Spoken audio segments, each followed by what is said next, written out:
36주 통치자들은 229일차를 참고해 주시기 바랍니다. 기독교 시민으로서의 의무. 본 조항이 평범한 신자들에 대해서는 별로 할 말이 없고 정치에 이해관계가 있는 사람들에 대해서만 말하고 있는 것처럼 보일 수도 있습니다. 그러나 오히려 36조는 그리스도인들로서의 매일의 삶과 매우 많은 관련이 있습니다. 첫째, 본 조항은 개혁주의가 이단 제세례파와 동일한 견해를 가지고 있다는 기소를 부인하고 변호합니다. 36조는 충성스러운 또는 정부의 통치를 옹호하는 종교개혁가들을 일부 반사회적 경향을 보이기도 했던 당대의 이단 제세례파 사람들로부터 구별하면서 결론을 맺습니다. 공동체 생활을 옹호했던 단체들은 교회사 내내 있어 왔습니다.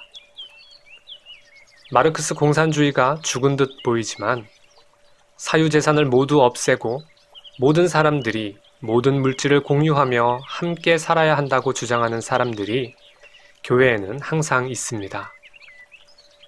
그들은 초기 사도적 교회의 시절을 되찾으려고 하지만 허사일 뿐입니다. 여기서 우리는 이것이 불필요한 일이며 사유재산은 허용되었음을 고백합니다.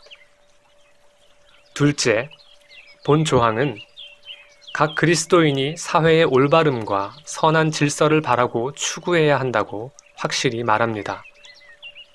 우리 중에는 1960년대 후반에서 1970년대까지 베트남 전쟁과 관련하여 미국에 큰 소동을 일으켰던 시위와 소요들을 기억하는 사람들이 있을 것입니다.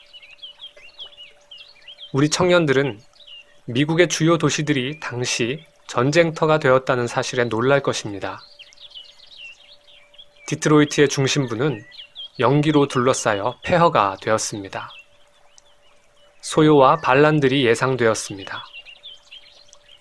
토론토에서 전 세계 경제 선진국 정상들의 모임인 G20이 열렸던 2010년에 일어났던 폭력적인 시위들을 생각해 보십시오. 늘 그렇듯이 시위만 하는 것이 아니라 소요를 일으키고 때로는 파괴하기 위해서 세계에서 과격한 사람들이 주최 도시로 모여들었습니다. 이것들은 도를 넘는 악한 행위입니다. 그런 상황들에 대한 쉬운 답을 찾을 수 없을 때가 있지만 그렇다고 시민 불복종이 허용되는 것은 아닙니다.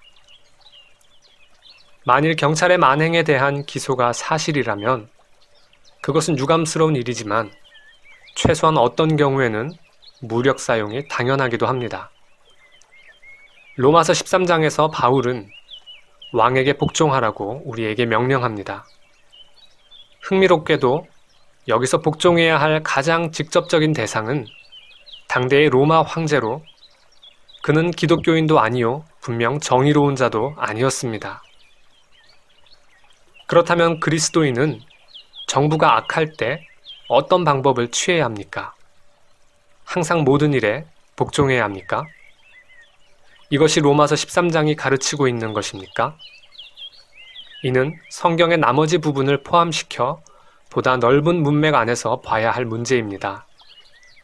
성경은 우리에게 항상 인간보다는 하나님께 복종하라고 가르칩니다.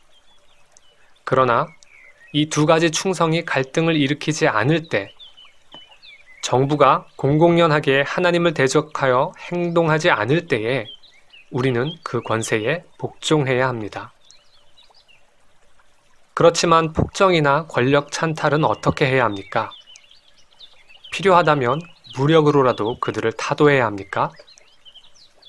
많은 그리스도인들이 독립전쟁에서 싸웠습니다.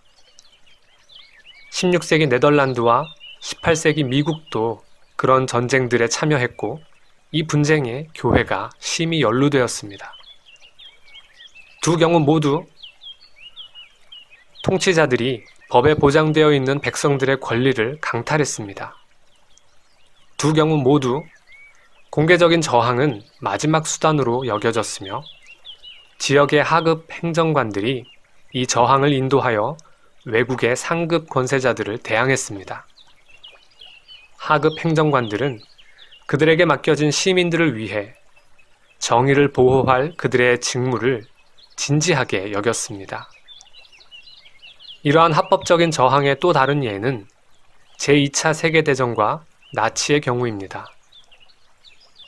네덜란드에서 일어난 가장 강력한 저항들 중 일부는 칼빈주의자들로부터 나왔습니다.